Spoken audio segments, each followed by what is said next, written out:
Praise the Lord. உங்கள் அனைவருக்கும் என் அன்பின் வாழ்த்துக்கள். இந்த நாளிலே உங்களை சந்திப்பதிலே மிகுந்த மகிழ்ச்சி. ஆண்டவர் தாமே நம்ம ஒருவரையும் ஆசீர்வதிப்பாராக.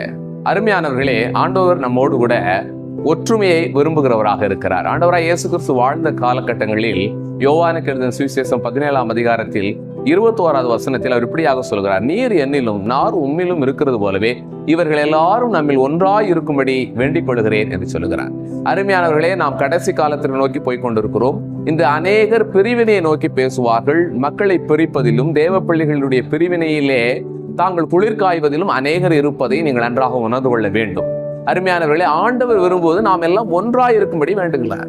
ஆண்டவராய் இயேசு கிறிஸ்து வாழ்ந்த காலகட்டங்களில் நாம் பார்க்கிற பொழுது சீசர்கள் வந்து சொல்லுகிறார்கள், ஆண்டவரே, நம்ம ஏற்றுக்கொள்ளாத நம்மோடு இல்லாத ஒருவர் நம்முடைய பெயராலே அதிசயங்களை செய்கிறார்கள் என்று சொல்லுகிற போது ஆண்டவர் சொல்லுகிறார், அவர்களை விட்டு விடுங்கள்.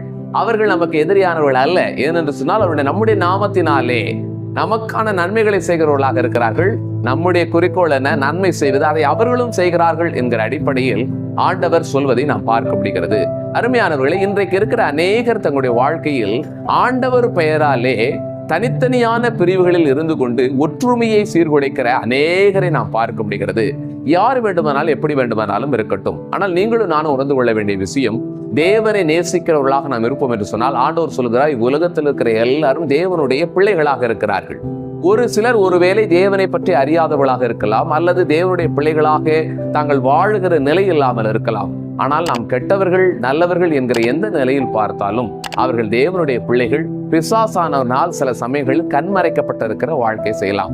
அருமையானவர்களை, பார்க்கிற இந்த உலகத்தில் மத ரீதியாக மார்க்க ரீதியாக பல பாகுபாட்டின் காரணமாக அல்லது மார்க்க பேதங்கள் பிரிவினைகள் காரணமாக நீ உயர்ந்தவன் நான் உயர்ந்தவன், நான் தான் பரலோகம் போறேன் நீ தான் பரலோகம் போறேன் என்கிற கேள்விகள் என்கிற கோட்பாடுகள் நிலைகளில் நாம் தேவனுக்கான பகைஞர்களாக மாறிவிடுகிறோம் என்பதை மறந்து விடாதீர்கள்.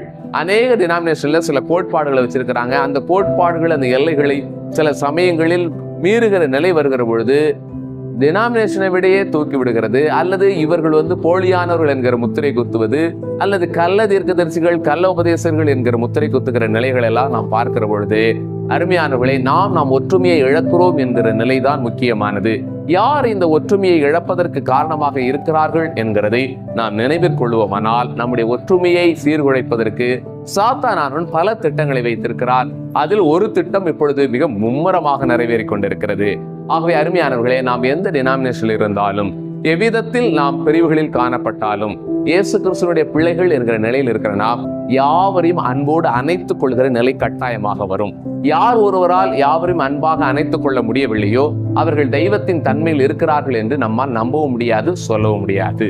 ஆகவே அருமையானவர்களை, எந்த வேறுபாடும் இல்லாமல் அருமையான கிறிஸ்துவ பிள்ளைகள் கிறிஸ்துவை ஆண்டவராக இயேசு கிறிஸ்துவை ஏற்றுக்கொண்டவர்களோடு ஒற்றுமையாக இருங்கள், அன்பாக நேசியுங்கள், எவ்விதத்திலும் பாகுபாடு வேறுபாடு பார்க்காதீர்கள். ஒரு கரத்தை ஒன்றாக பிடித்து கை நோக்கி நில்லுங்கள்.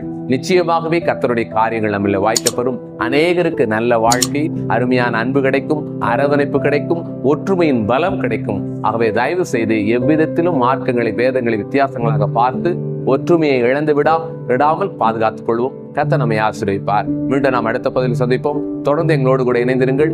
மாதந்தோறும் கடைசி சனிக்கிழமை ஒரு சின்ன கேம்ப் வைத்திருக்கிறோம். அதிலும் பங்கு பெற விரும்புகிறவர்கள் பங்கு பெறுங்கள்.